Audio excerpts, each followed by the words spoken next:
உன்னோடு ஓம்பொம்மை கண்ணோடு பேசாமல் விண்ணோடு நாம் மிதந்து போவோம் காதாரா அடியாலோலா நான் தாங்க மாறோடு வா மிருது தேரே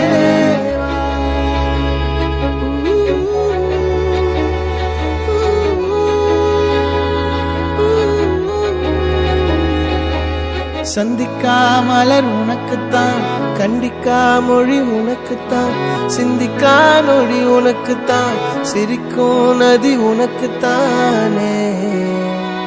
வழியும் எச்சில் வாயோரோ எனது காயம்